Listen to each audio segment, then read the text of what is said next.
제가 아시는 분은 다 아시겠지만 마더링을 10년 넘게 가르쳐 왔는데 한 번도 설교 시간에 양육에 대해서는 설교를 해본 적이 없는 것 같아요. 그래서 너무 광범위하기 때문에 사실은 최대한 기본적인 개념에 대해서 오늘 말씀을 나눠보고자 합니다.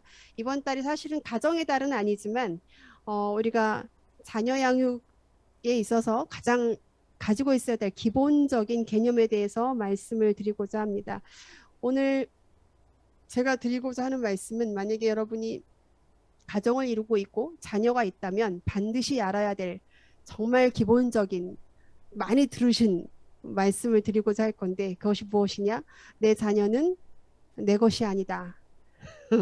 내 것이 아니다. 확실하게 그걸 가지고 계셔야 됩니다. 내 것이 아니고 하나님의 자녀다라는 개념이 있으면 우리가 자녀를 대하는 태도가 달라집니다.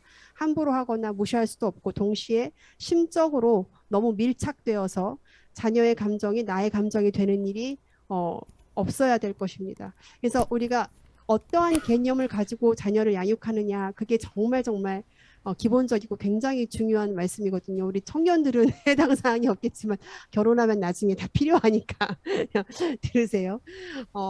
제가 오래전에 아주 오래전 우리 안나가 오늘 못 왔는데 우리 안나가 지금은 다 컸지만 3살 정도 됐을 때였어요. 제가 일본에 살고 있을 때인데 한국에 안나를 데리고 온 적이 있었습니다. 근데 워낙 큰 교회였고 안나가 너무 조그마니까 제가 안나를 데리고 같이 주일학교 예배를 참석한 적이 있었어요. 그래서 꽤 규모가 컸는데 애들이 한 7, 80명 정도 모여 있었거든요. 막 떠들다가 설교자가 딱 나오니까 갑자기 뒤죽은 듯이 조용한 거예요. 제가 그걸 보고 와 어떻게 교육을 했길래 이렇게 애들이 갑자기 조용해지지 신기했어요. 근데 그 신기함을 바로 알겠더라고요. 나오시자마자 불호령을 치시는 거야. 똑바로 앉아! 그러더니 어디 하나님한테 예배를 드리는데 똑바로 앉아! 어디 막 소리를 지르시더라고요. 특히 너 하고 딱 한 명을 딱 가리키시면서 하는 말씀이 너 돼지같이 생기네 이러는 거예요. 설교 시간에 돼지같이 생기네. 너 똑바로 앉아. 그러더니 너 예배 시간에 떠들거나 장난치면 예배 끝나고 나한테 죽는다 이러는 거예요. 너무 놀랐어요. 진짜로. 제가 너무 황당해서 저도 모르게 입을 딱 벌린 거예요. 벌리고 이러고 쳐다봤나 봐요. 너무 놀래서 이러고 보니까 그분하고 저하고 눈이 딱 마주쳤어요. 마주쳐서 하는 말이 이제 제가 딱 보기에도 처음 온 분 같잖아요. 맨 뒤에 앉아 있었는데 좀 찔끔하셨나 봐요. 왜냐면 처음 본 사람이 있으니까 갑자기 변명을 하기 시작하시는 거예요. 혹시 오늘 우리 교회 처음 오신 분이 있으신 것 같은데 저 돼지 같은 놈 저놈이 바로 내 새끼입니다. 그러더니 막 껄껄껄껄 웃으시는 거예요. 근데 그 분위기가 처음 있는 일이 아니더라고요. 너무 익숙한 거예요. 그러니까 거기 옆에 쭉 서 계던 선생님들 뒤에 되게 많았거든요. 다 같이 웃고 계세요. 다 같이 아무렇지도 않게. 늘 있던 일이니까. 늘 뭐 매주마다 그러는 거니까 같이 웃고 있는데 정작 그 아이는 얼굴이 빨개져서 고개를 푹 숙이고 있는 거예요. 그럼 그 아이가 받은 상처, 수치심, 그건 누가 책임집니까? 더군다나 설교자로 나온 그 사람은 저 아이가 하나님의 아이라는 전혀 그런 개념조차 없는 분인 거예요. 그 갑자기 제가 화가 나는 거예요, 속에서. 저 사람이 과연 하나님의 사람일까? 의구심이 들기 시작했습니다. 어떻게 저럴 수가 있을까? 막 너무너무 속이 상한 거예요. 그 아이가 안타깝고 딱했습니다. 그러한 잘못된 가치관 때문에 수많은 직분자들의 자녀들이 예수 믿지 않는 거예요.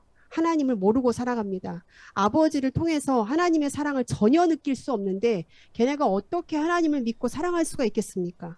당연한 겁니다. 그렇죠? 아이들한테 있어서 엄마 아빠의 하나님이지 하나님은 엄마 아빠를 통해서 하나님의 사랑을 느낄 수 있어야 되는데 그 사랑을 느낄 수 없기 때문에 수많은 목회자의 가정이 또는 선교사의 가정이 또는 집사님들 그죠? 그리고 권사님들 그런 가정들에게 믿지 않는 아이들이 나오는 겁니다. 여러분, 내 자녀는 내 몸을 통해서 나온 하나님의 자녀다라는 것이 분명하게 있어야 합니다. 그들이 나올 수 있도록 하나님께서 나를 뭐로 세우셨다? 통로로 세우신 겁니다. 절대로 여러분 개인의 소유가 아닙니다. 이 기본적인 개념이 여러분의 안에 있다면 내가 내 자녀를 어떻게 대하여야 될지가 세워져요. 바로 무슨 개념이냐? 위탁의 개념입니다. 하나님이 나에게 맡기신 개념이에요. 요즘 대부분 기독교인들이 예수 믿는 세상 사람이에요. 예수 믿는 세상 사람이 무슨 소린지 아십니까? 예수 믿는 세상 사람이란 예수는 믿지만 세상적인 가치관과 세계관을 가지고 살아가는 사람들을 의미합니다. 하나님은 믿지만 세상적인 기준에서 전혀 벗어나지 않아요. 누가 당신의 종교는 무엇입니까? 라고 물으면 기독교입니다. 라고 말은 하지만 그 삶은 예수 믿지 않는 사람들과 아주 똑같아요. 모이면 같이 술 마시고 또 편법을 쓰고 세상의 성공을 위해서 일을 하고 세상의 자기의 이익을 위해서 자기가 조금 더 나은 삶을 살기 위해서 오로지 세상 사람들과 똑같은 그 목적을 가지고 살아가는 사람들이 예수 믿는 사람이라고 제가 얘기를 합니다. 예수 믿는 세상 사람이라고. 입으로는 주님을 말하지만 삶으로는 예수의 향기가 전혀 나지 않는 사람. 이 사람들이 거의 대부분이에요. 그래서 사실은 제가 몇 번 말씀드렸지만 가장 큰 기독교 선교회죠. 내비게이터에서는 현재 교인의 6%도 안 된다. 진짜 그리스도인은 6%도 안 된다라는 말을 하고 있습니다. 근데 실제로는 그것보다도 안 될 것이다라고 얘기를 해요. 반면 그리스도인은 무엇이냐? 그리스도인은 똑같은 세상에 살고 있지만 그러나 그리스도인으로 살아가는 사람들입니다. 똑같은 사람으로 세상에 살고 있지만 하나님의 사람으로 구별되어서 하나님이 원하시는 삶을 살아가기를 소망하는 사람, 말 그대로 빛과 빛과 소금의 역할을 감당하는 사람, 그런 사람들을 우리가 그리스도인이라고 부릅니다. 비록 내가 억울한 일을 좀 당해도, 내가 오해를 좀 받아도, 나에게 불이익이 끼쳐도 만약에 그것이 하나님의 영광을 위해서 필요한 일이라면 기꺼이 감당할 수 있는 사람, 이런 사람들이 바로 그리스도인이라고 우리는 부릅니다. 그리고 그런 사람들은 굳이 입으로 예수를 말하지 않아도 그들의 삶을 통해서 하나님이 일을 하시고 그들의 삶을 통해서 하나님의 향기가 나타나는 것입니다. 여러분은 어떻습니까? 그럼 여러분은 예수 믿는 세상 사람이신 것 같습니까? 아니면 그리스도인이신 것 같습니까? 여전히 조용하시군요. 제가 설교하러 올 때마다 항상 저는 아멘을 되게 좋아한다. 대답을 좀 해달라. 예배는 뭐라고요? 교통하는 것이다. 라고 얘기를 하잖아요. 그렇죠? 대답을 좀 해주시기 바랍니다. 그래야 제가 힘이 나요. 그렇다면 여러분의 자녀들은 어떻게 양육하고 계십니까? 예수 믿는 세상 사람으로 양육하고 계십니까? 아니면 진짜 그리스도인이 될 수 있도록 가르치고 계십니까? 비록 손해를 봐도 괜찮아. 억울한 일을 당해도 괜찮아.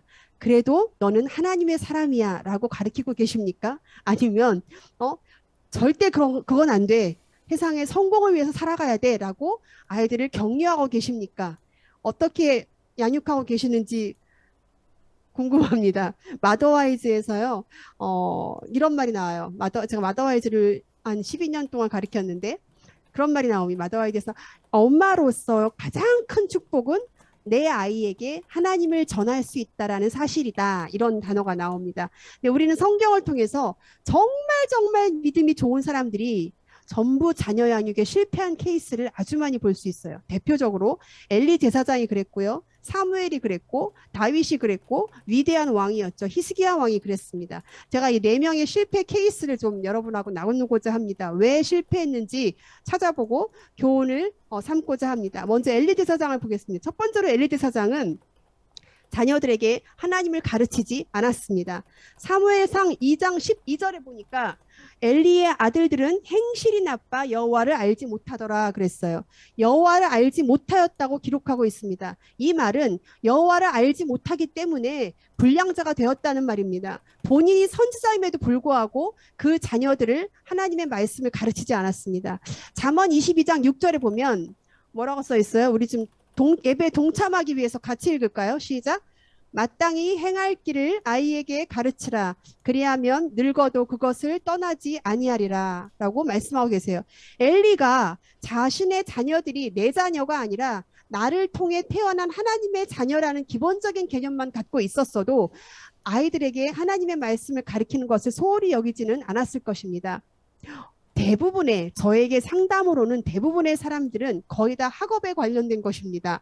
왜냐하면 제 아이가 이미 그 과정을 거쳐왔고 지금 이제 저희 딸이 세제배에 들어가기 때문에 궁금하신 분이 많잖아요. 그리고 기도 부탁도 우리 애 어느 대학에 잘 붙을 수 있도록 합격할 수 있도록 그래서 하나님의 영광을 나타낼 수 있도록 끝은 항상 그렇게 붙어요. 영광을 나타낼 수 있도록 기도해 주세요. 이렇게 기도를 부탁을 하십니다. 그럼 저는 또 네를 하기는 해요.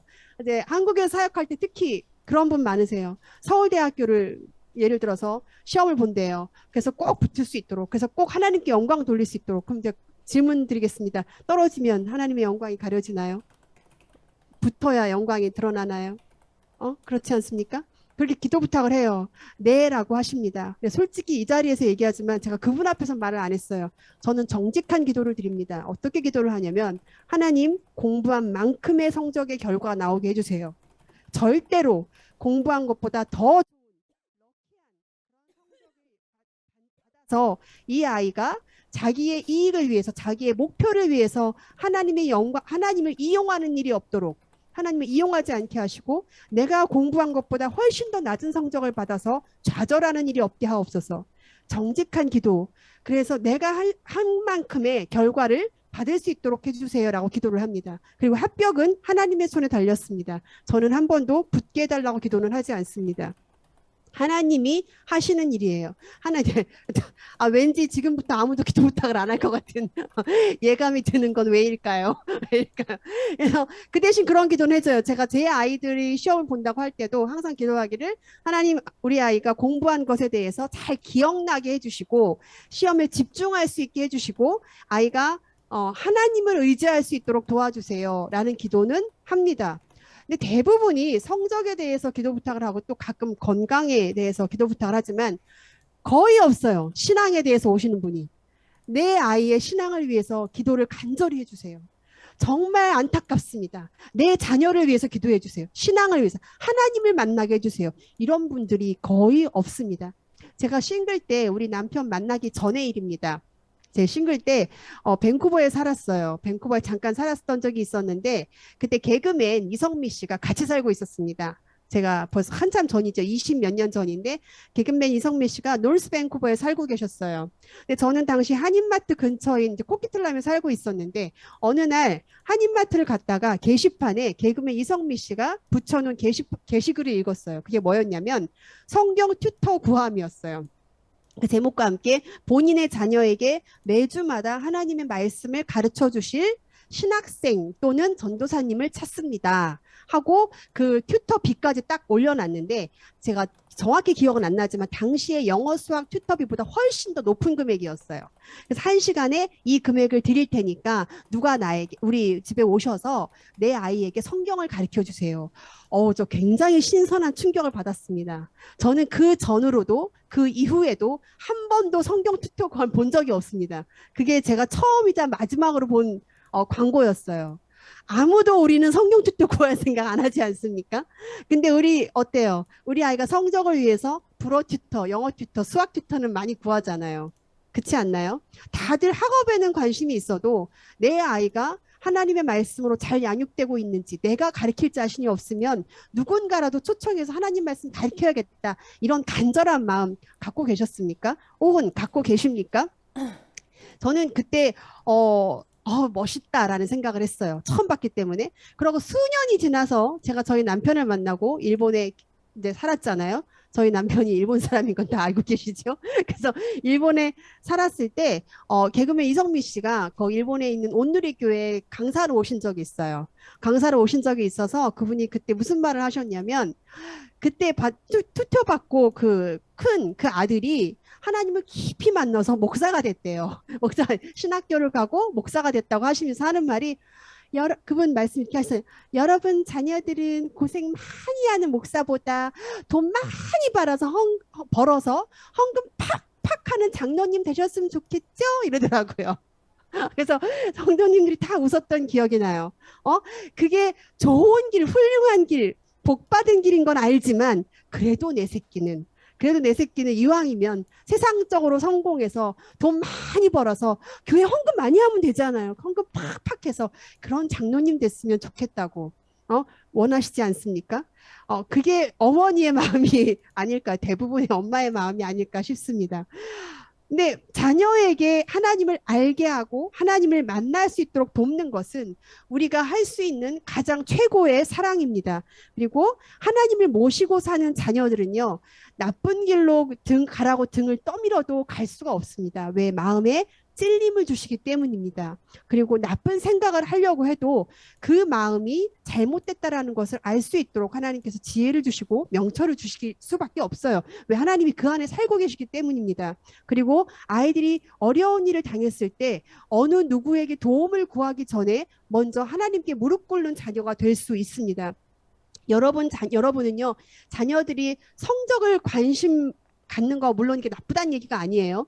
근데 정말 가장 관심을 가져야 될 부분은 성적이 아니라, 세상적인 성공이 아니라 내 자녀가 하나님의 아이로 잘 자라고 있는지를 점검해야 됩니다. 그리고 내가 말씀과 기도로 잘 양육하고 있는지 돌아봐야 합니다. 많은 분들이 그렇게 얘기해요. 이왕이면 크게 성공해서 하나님께 영광 돌리면 더 멋지지 않습니까? 네, 잘 들여다보세요. 그게 본인의 마음인지 정말 하나님의 마음인지 들여다볼 필요가 없습니다. 필요가 있습니다. 죄송합니다.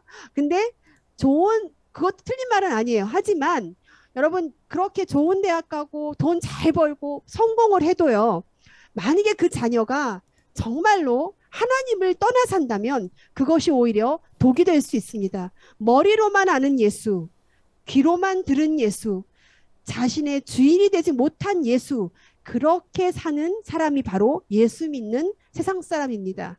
그런 사람들은 힘이 없습니다.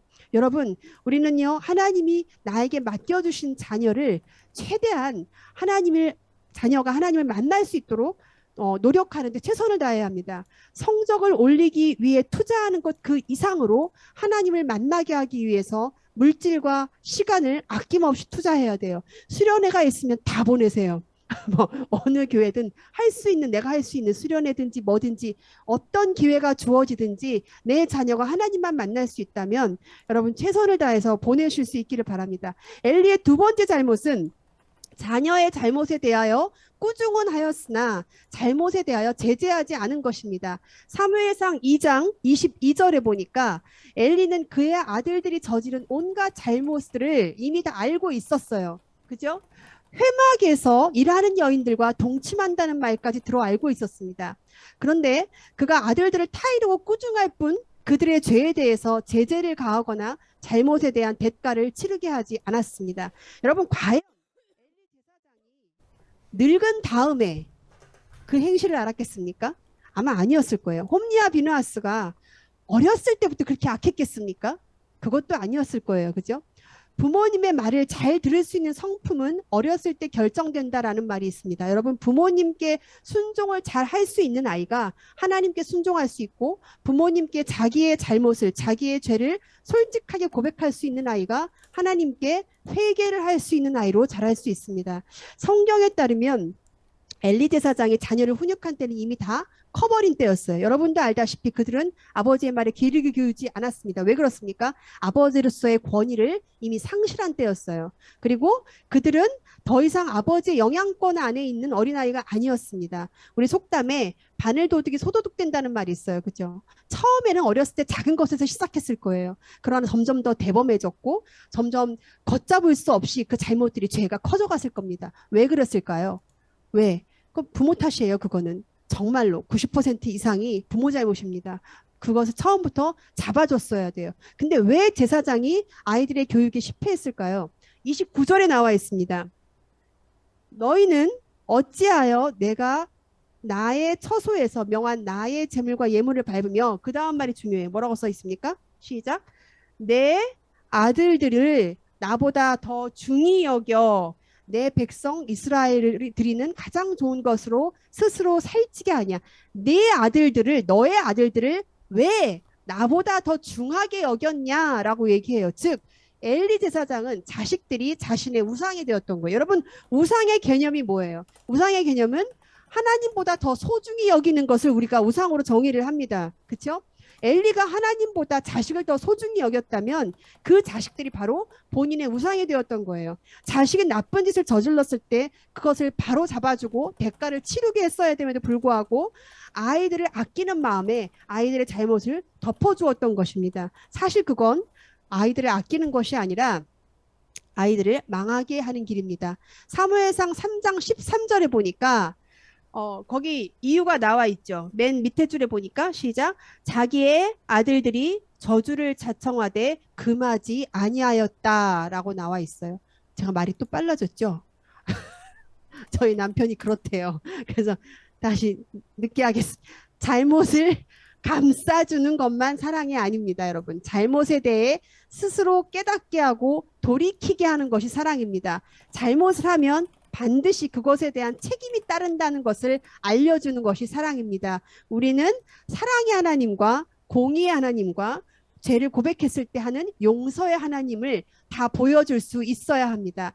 잘못을 시작했을 때 잡아주어야 하는데 잡아주지 않았기 때문에 그들의 죄가 대범해지기 시작한 것이고 나중에는 아빠가 불러다가 꾸중을 해도 듣지 않게 된 것입니다. 하나님의 제사를 멸시하는 것은 곧 하나님을 멸시하는 것과 같습니다. 그리고 그것을 묵과했다라는 것은 엘리 제사장도 같은 죄를 진 것과 다름이 없습니다. 사무엘상 2장 25절에 보니까 사람이 사람에게 범죄하면 하나님이 판결하시겠지만 사람이 여호와께 범죄하면 누가 위하여 간구하겠느냐라고 말하고 있습니다. 우리는 제가 하나님은 누구신가 그 사경에 했었잖아요. 거기서 가장 첫 번째 나왔던 게 뭐였죠? 하나님은 누구시다? 벌써 잊으셨습니까? 사경회 때 하나님은 어떤 하나님? 첫 번째가 뭐였었죠? 다 잊으셨습니까? 주여 아버지 창조주 하나님이시다. 그거 얘기하셨잖아요. 그죠? 창조주 하나님이시다. 그게 가장 기독교의 기본적인 개념이라고 그랬어요. 가장 기본적인 개념. 창조주 하나님이시다. 그러면 그 얘기는 곧 우리는 무엇이다? 피조물이다. 그랬어요. 피조물인 우리가 창조주인 하나님을 예배할 때는 두렵고 떨리는 마음으로 경외하는 마음으로 전심으로 예배해야 합니다. 그런데 그렇지 않고 하나님의 제사를 멸시했다라는 것은 하나님에 대해서 부인한 것과 마찬가지예요. 우리는 여호와를 사랑하되 두렵고 떨리고 경외하는 마음으로 사랑해야 합니다. 그 엘리 제사장 여러분도 아시겠지만 그 결과가 참혹했어요. 그렇죠? 하나님의 말씀대로 엘리의 두 아들들이 한날에 죽고 그리고 엘리도 죽죠. 뒤로 넘어져서 죽고 그리고 엘리 가문의 모든 사람들이 젊어서 죽는 저주를 받게 됩니다. 자, 그렇다면 사무엘은 어떨까요? 우리 애기 사무엘도 있는데 우리 애기 사무엘은 안 그럴 줄로 믿습니다. 근데 사무엘은 엄청 훌륭한 믿음의 사람이었잖아요. 그죠? 위대한 선지자였어요. 그렇게만 자라주면 뭐 바랄 것이 없죠. 그죠? 아멘을 하셔야 돼요, 지사님. 자, 근데 그 사무엘도 다 잘했는데 자식 교육에 실패했습니다. 사무엘의 자녀 교육에 대해서는 사실 성경에 자세히 나와 있지 않습니다. 근데 사무엘상 8장 3절에 보니까 사무엘의 자식이었던 요엘과 아비야는 어떻게 했대요? 아버지의 행위를 따르지 아니하고 자신의 이익을 취하고 뇌물을 취하고 판결을 굽게 하였다라고 말하고 있습니다. 그래서 사무엘상 8장 5절에 보니까 이스라엘 백성들이 사무엘에게 나와 대놓고 당신의 자녀들은 당신의 행위를 따르지 아니하니 우리에게 왕을 달라라고 요구를 합니다. 여러분 성경엔 나오지 않았지만 사무엘이 얼마나 속상했겠어요. 그렇죠? 누가 나에게 와갖고 얘기해보세요. 아우 새끼를 왜 이렇게 키웠어요? 이렇게 얘기했다고 생각해보세요.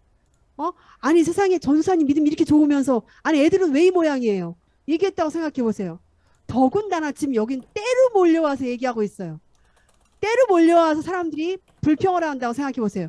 아니 도대체 애가 왜 이래요? 왜 이런 행위를 합니까? 라고 말한다고 생각해 보십시오. 만나는 사람마다 내 새끼 욕을 하면 그 마음이 얼마나 무너졌겠습니까?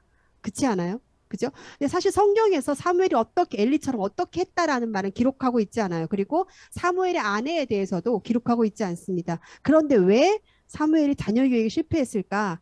역사학자들, 신학학자들의 추리로는 사무엘이 굉장히 분주했다고 합니다.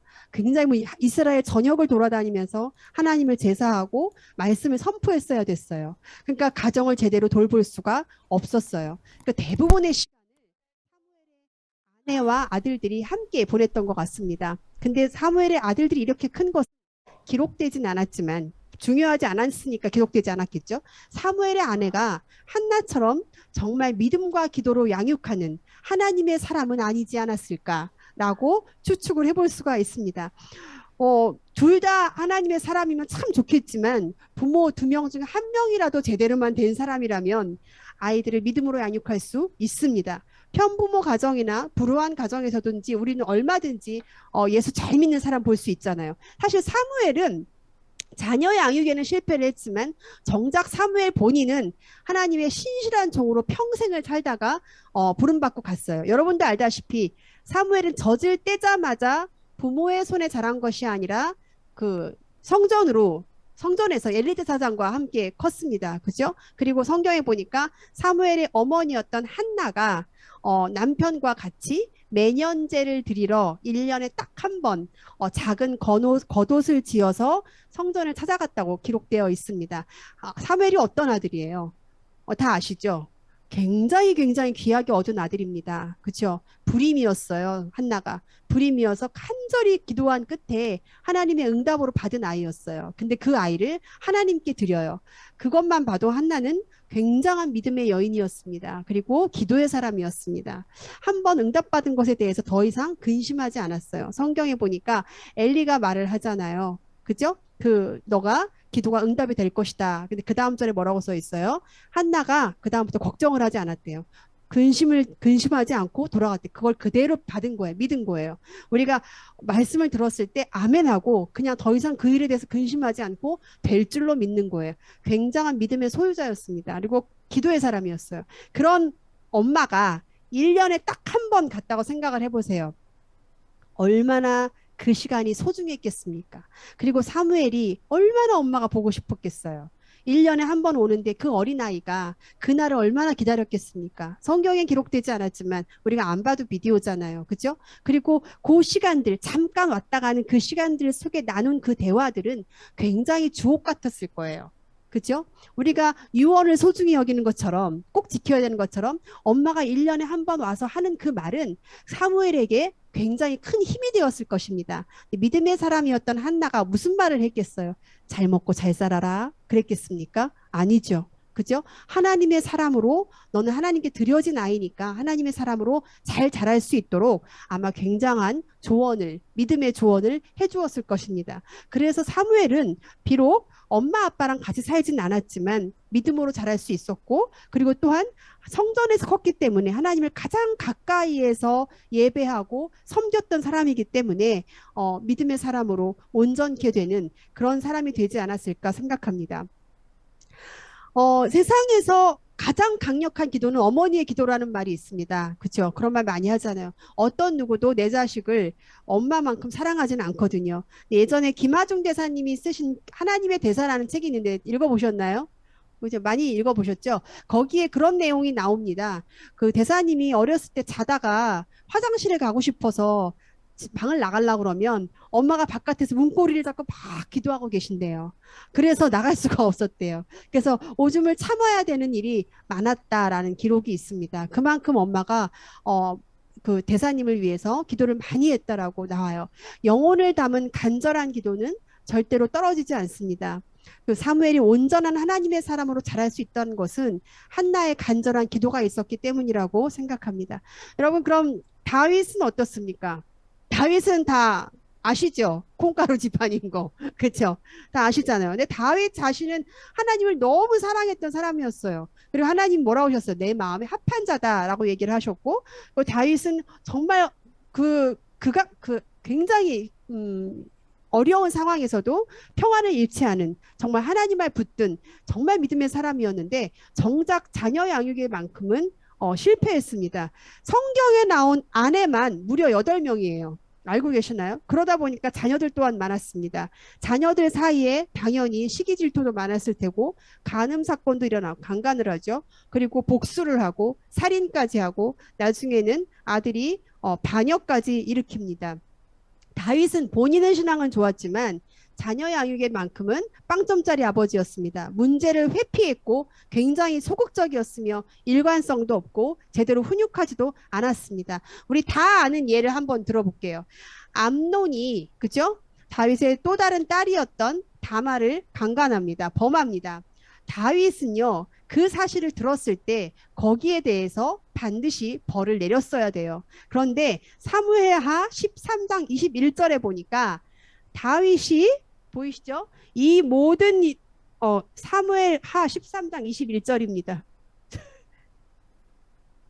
13장 21절 다른 말씀이 나와서 제가 읽겠습니다. 다윗이 그 모든 일을 듣고 심히 노하니라. 여기서 끝나요. 그 다음에 어떻게 했다라는 게 없어요. 암논이 어떤 벌을 받았다, 다말을 어떻게 보호했다, 이런 내용이 없습니다. 아버지가 아버지의 역할을 하지 않았기 때문에 다말의 친오빠였던 압살롬이 어떻게 해요?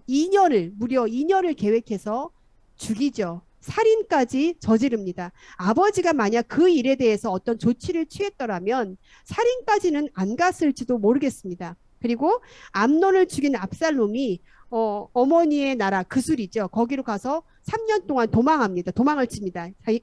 암논을 죽이고 도망가죠.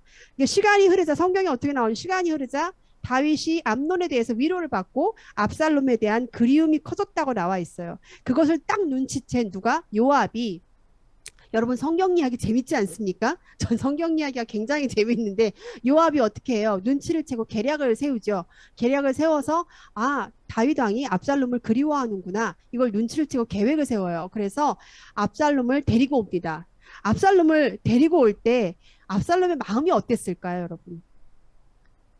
아버지가 드디어 나를 용서해 주는구나 라고 생각하지 않았을까요? 오라고 했으니까. 그쵸? 아버지가 드디어 나를 받아주시는구나. 아마 그 발걸음이 가벼웠을 거예요. 근데 어떻게 했어요? 다윗이 너 집에 가 있어. 내 얼굴 보지 마. 이렇게 돼버립니다. 그리고 또 시간이 흘러요. 아버지가 만나주지를 않는 거예요. 오긴 왔는데. 용서를 받을 줄 알고 왔는데 용서를 안 해주시는 거예요. 그래서 요압을 부르죠. 압살롬이. 계속 요압을 부르는 요압이 안 옵니다. 안 오니까 화가 나요. 화가 나서 어떻게 했어요? 요압의 밭에 불을 질러버립니다. 그러니까 자기 밭에 불이 났으니까 요압이 달려와요. 그러고 얘기를 합니다. 그때 한 얘기가 사무엘하 14장 말씀이 이거가 아닌데 죄송합니다. 네가 그냥 읽을게요. 너가 나로 왕의 얼굴을 보게 하라. 내가 만일 죄가 있으면 왕이 나를 죽이시는 것이 가하니라 라고 말을 합니다. 이렇게 사느니 차라리 나를 죽여라 그런 뜻이에요. 데려오지나 말지 왜 나를 데려와서 이게 지금 뭐 하는 거냐 라고 얘기를 해요. 그래서 요압이 드디어 다윗한테 얘기를 하죠. 그 다윗이 압살롬에게 입을 맞추었더라 라고 기록되어 있어요. 그 얘기는 그 당시에 입을 맞췄다는 게 인사를 했다라는 거예요. 그게 끝이에요. 그래 이제 용서했으니 풀어라 뭐 이런 게 아니라 그냥 인사하고 끝입니다. 다윗은 용감한 군인이었고 위대한 통치자였지만 자신의 일에 대해서 자식의 일에 대해서만큼은 굉장히 부족한 사람이었습니다. 여러분 압살롬뿐만 아니라 자녀 양육에 대한 다윗의 특징이 또 하나 나와요. 어디서 나오냐면 왕상 그러니까 열왕기상 1장 6절에 보면 아도니아에 대해서 나옵니다. 네, 아도니아에 대해 저는 압살롬의 다음에 난 자요. 심히 준수한 자라. 용모가 심히 준수한 자라. 그 부친이 네가 어찌하여 그리하였냐라는 말로 한 번도 섭섭하게 한 일이 없었더라라고 기록하고 있습니다. 잘생겼대요. 아도니아가 심히 준수해서 아버지한테 한 번도 훈계를 들은 적이 없다는 것입니다. 잠언 13장 24절에 보니까 자식을 사랑하는 자는 근실이 징계하느니라 라고 기록되어 있습니다. 무조건 덮어주는 것은 자식을 사랑하는 것이 아니라 자식을 망치게 하는 것인 것을 알아야 합니다. 자식이 원하는 것을 다 들어주는 것이 사랑이 아니라 무엇이 옳고 무엇이 그른지 알려주고 아이가 바른 가치관을 가질 수 있도록 도와주는 것이 사랑입니다. 자, 끝으로 히스기야를 보겠습니다. 여러분 히스기야 다 아시죠? 히스기야 왕이 어떤 왕이었어요? 우상을 타파하고 하나님의 성전을 보수하고 종교 개혁을 하는 등 하나님이 기뻐하시는 왕이었습니다. 자기가 병들어 죽게 되자 하나님께 간절히 기도함으로 생명을 15년이나 연장받은 기도의 사람이었어요. 열왕기하 20장 3절에 보니까 기도할 때, 자, 우리 예배에 동참하기 위해서 같이 읽어볼까요? 시작. 여호와여 구하노니 내가 진실과 전심으로 주 앞에 행하며 주께서 보시기에 선하게 행한 것을 기억하옵소서 하고 히스기야가 심히 통곡하더라. 여러분 히스기야는 하나님을 위해 최선을 다한 사람이었고 그것에 대한 자부심 또한 가진 사람이었어요. 여러분 우리 중에 누가 하나님 이제까지 제가 한 행동을 기억하여 주시옵소서라고 자신 있게 기도할 수 있는 분 있으십니까? 하나님 제가 이제까지 살아온 그 행실, 내가 살아온 행적, 하나님을 내가 어떻게 섬겼고 하나님을 어떻게 사랑했고 내가 하나님을 어떻게 전했는지 주여 그것을 기억하여 주시옵소서라고 자신 있게 기도하실 수 있는 분 손을 살짝 들어봐 주시면 있으십니까? 근데 이 기도를 머리를 만지시는군요. 들레다가 우리 네 어쨌든 그런 거예요. 이 기도를 할 수 있다라는 거는요. 본인의 행실에 대해서 자부심이 굉장한 사람인 거예요. 사실은. 그렇죠? 얼마나 최선을 다했으면 주님 제가 어떻게 했는지 주님께서 아시잖아요. 내가 평생 이렇게 살았습니다. 그러니까 나를 고쳐주세요. 굉장한 믿음의 사람이었습니다. 그렇죠? 근데 이런 왕한테 정말 최악의 아들이 태어났습니다. 누구죠? 히스기야 다음 므낫세. 대단하십니다. 므낫세 왕이죠. 므낫세 왕이 최악의 왕이었어요. 열왕기하 21장 3절에서 6절을 보니까요. 므낫세가 어떻게 했습니까? 히스기야가 헐어버린 산당을 다시 세우며 바알을 위하여 단을 쌓고 아세라 목상을 만들고 하늘의 일월성신을 숭배하고 여호와의 전 두 마당에 하늘의 일월성신을 위해 단을 쌓고 여호와의 전에 단을 쌓았대요. 자신의 아들들을 불 가운데로 지나게 하며 점치며 사수를 행하며 신접한 자와 박수를 신임하였던 그런 왕이 바로 므낫세 왕입니다. 그럼 과연 히스기야의 문제는 뭐였을까요? 어떻게 이런 아버지한테 저런 왕이 나올까요? 우리 부전자전이라는 말 있잖아요. 보통 닮는 아들이 나오게 마련인데 근데 사실상은 아닌 거죠. 그죠? 히스기야는요. 병을 고침 받고 인생 말년에 교만에 빠집니다. 하나님이 그 나라를 견고하게 하시죠. 그래서 굉장히 부유해져요. 나라가. 바벨론에서 사신이 왔을 때 내 부를 자랑하고 싶어서 창고를 다 열고 자랑을 합니다. 다 안 보여준 것이 하나도 없다라고 기록되어 있어요. 그래서 이사야를 통해서 심판의 메시지를 듣게 됩니다. 이사야가 뭐라고 그랬어요? 왕이 이제껏 쌓아두었던 모든 것들이 바벨론으로 옮겨갈 것이고 왕의 아들들이 사로잡히고 바벨론의 환관이 될 것이다 라는 메시지를 듣게 됩니다. 그런데 그 메시지를 들은 히스기야의 반응을 보십시오. 열왕기하 20장 19절입니다. 뭐라고 써 있습니까? 히스기야가 이사야에게 이르되 같이 읽을까요? 당신이 전한 바 여호와의 말씀이 선하니이다 하고 또 이르되 만일 내가 사는 날에 태평과 진실이 있을진데 어찌 선하지 아니하리로 하니라. 뭔지 아시겠습니까? 제가 좀 강조를 했는데 내가 사는 날에 태평과 진실이 있을진데 어찌 선하지 아니하리요. 지금 내 자식이 포로가 돼서 바벨론의 환관으로 잡혀가리라라는 경고의 메시지를 들었는데 이게 지금 내가 사는 날 동안에 태평하면 괜찮다는 얘기입니까? 만약 일반적인 아버지라면 바로 무릎을 꿇지 않겠습니까? 잘못했습니다. 제 교만을 용서하여 주십시오. 잘못했습니다. 아니면 차라리 저에게 벌을 내리십시오. 그리고 내 아들들은 살려주세요. 라고 얘기하지 않을까요? 그렇지 않을까? 대부분의 우리 한국의 정서로는 그렇죠. 그러나 이 히스기야의 대답이 멸하기로 하신 하나님의 주권을 인정하는 믿음의 대답일 수도 있습니다. 하지만 자녀 양육의 관점에서 본다면 이해하기 어려운 것은 사실입니다. 한마디로 히스기야 역시 믿음의 사람이긴 했지만 내 자신이 자식보다 더 중요한 사람이었습니다. 그것을 자식이 몰랐을까요? 그죠? 그 므낫세가 컸을 때 크는 그 과정 속에서 아버지의 사랑을 충분하게 받으며 자랐을 수 있었을까요? 그죠? 엘리는 자식이 우상이 되었던 아버지였고 사무엘은 자식을 제대로 돌아볼 수 없었던 분주해서 그런 아버지였고 다윗은 문제를 회피하는 굉장히 소극적인 아버지였고 히스기야는 자식보다는 자신이 더 소중했던 아버지입니다. 이 중에는 한 명도 그런 분이 없으실 줄로 믿습니다. 그죠? 아까 제가 부전자전 이야기를 했는데, 그죠? 성경에 나오는 그 경우에는 아닌 것 같아요. 아버지는 굉장히 믿음이 훌륭하지만 아들은 최악인 경우가 참 많습니다. 이것은 무슨 소리냐? 하나님의 구원은 지극히 개인적인 것이라는 것입니다. 부모의 믿음이 아무리 훌륭해도 그것이 자녀의 구원을 보장해주지 않습니다. 여러분, 아이가 제가 마더와이즈 시간에 이 말을 참 많이 하는데 탯줄에서 끊어지는 순간 그 아이는 하나의 독립된 인격체입니다. 우리가 해야 될 일은 탯줄이 끊어지는 그 순간부터 자녀를 인격적으로, 사회적으로, 심리적으로 모든 면에서 건강하게 독립시키는 것이 우리가 해야 될 일입니다. 근데 한국 엄마들은요, 죽을 때까지 안 끊어져요. 죽을 때까지 하나가 됩니다. 정말로 더 특히 심한 것 같아요. 저희 남편이 한국 엄마들은 다 과잉보호해라고 얘기를 많이 하는데 그 말을 자주 하거든요. 저한테도 합니다. 사실. 저한테도 하는데 제 친구는 너 계모 같아 그래요. 근데 저희 남편이 보는 시각에서는 당신 과잉보호해라고 얘기를 합니다. 근데 정말 많은 분들이 탯줄이 끊어지지 않았기 때문에 아이의 감정이 그대로 이입이 돼버려요.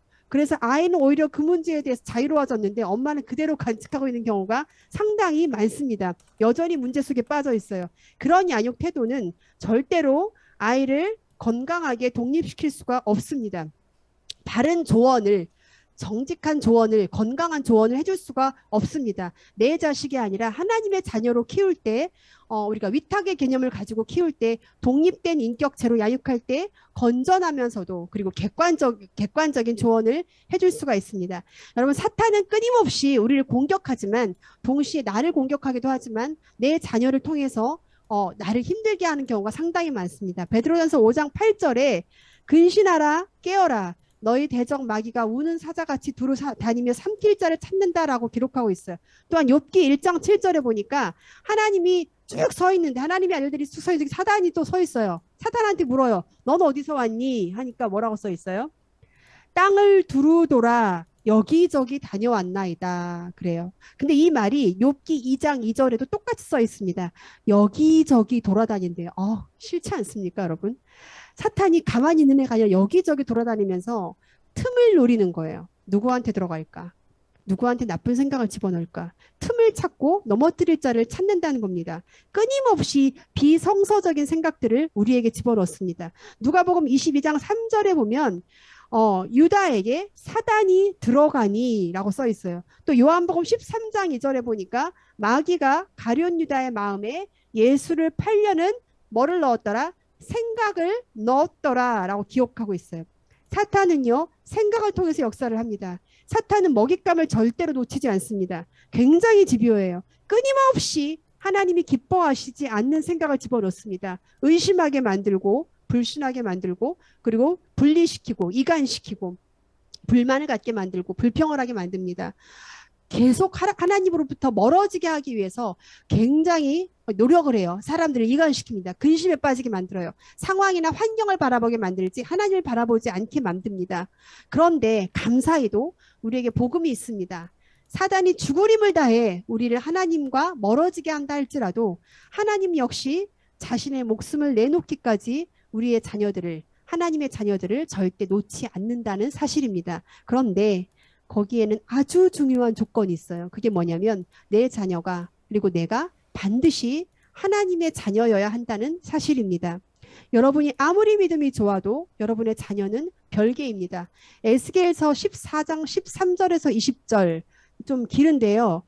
반복하는 말씀이 있습니다. 계속 하나님이 이게 죄악에 빠진 백성들에게 하나님의 진노가 부어졌을 때 그 자리에 노아와 다니엘과 욥 세 사람이 있을지라도 내가 그들만 건지겠다라는 내용이에요. 근데 그게 똑같은 말씀인데 16절 잠깐 보여주시겠습니까? 16절에 보면 이 세 사람이 거기에 있을지라도 나의 삶을 두고 맹세하노니 뭐라고 써 있어요? 그들도 자녀는 건지지 못하고 자기만 건지겠고. 근데 똑같은 말씀이 18절에도 있습니다. 18절에 그죠? 이 세 사람이 거기에 있을지라도 나의 삶을 두고 맹세하노니 그들도 자녀는 건지지 못하고 자기만 건지리라. 20절에도 나와 있습니다.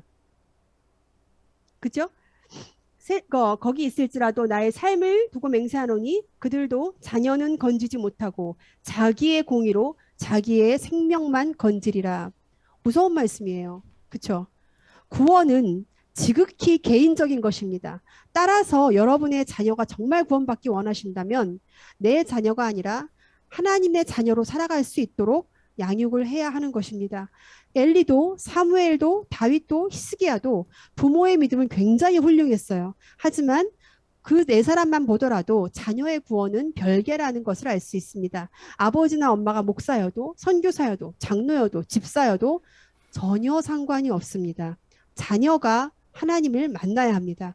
따라서 우리가 해야 하는 가장 중요한 책임은 내 자녀가 하나님을 만날 수 있도록 돕는 것이고 내 자녀가 나를 통해 나온 하나님의 자녀라는 믿음으로 키워야 한다는 것입니다. 여러분, 하나님의 자녀라는 개념 없이 키운다면 크게 딱 두 종류로 나눠요.